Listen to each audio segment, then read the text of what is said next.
Numbers chapter 23. Balaam said, "Build me 7 altars here, and prepare 7 bulls and 7 rams for me." Balak did as Balaam said, and the 2 of them offered a bull and a ram on each altar. Then Balaam said to Balak, "Stay here beside my offering while I go aside. Perhaps the Lord will come to meet with me. Whatever he reveals to me, I will tell you." Then he went off to a barren height.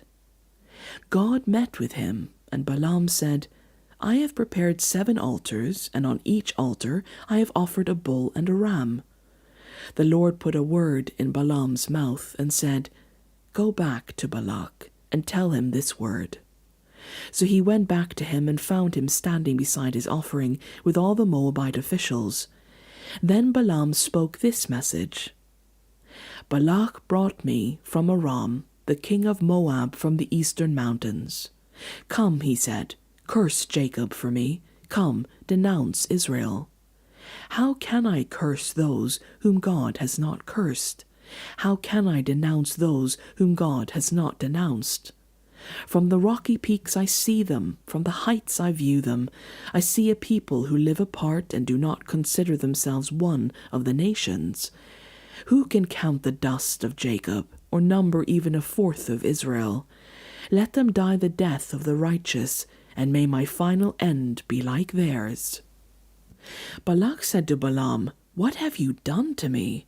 I brought you to curse my enemies, but you have done nothing but bless them." He answered, "Must I not speak what the Lord puts in my mouth?" Then Balak said to him, "Come with me to another place where you can see them. You will not see them all, but only the outskirts of their camp, and from there curse them for me." So he took him to the field of Zophim on the top of Pisgah, and there he built 7 altars and offered a bull and a ram on each altar.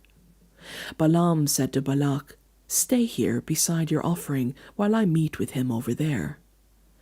The Lord met with Balaam and put a word in his mouth and said, "Go back to Balak and give him this word."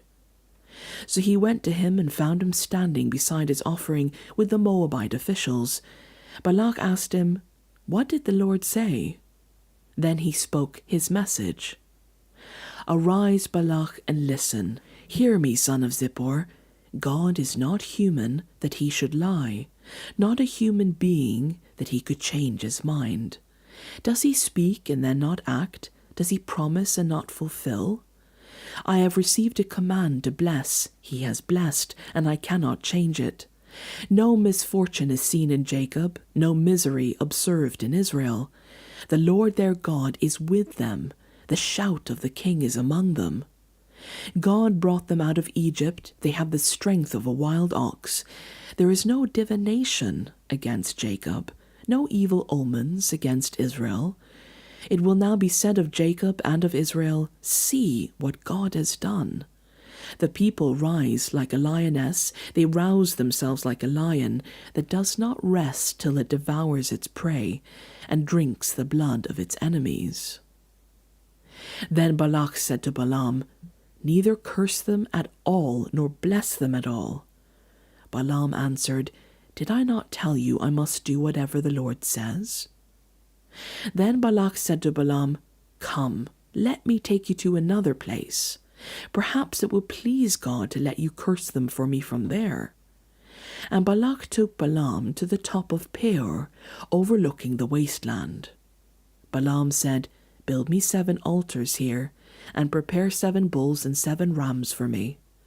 Balak did as Balaam had said, and offered a bull and a ram on each altar.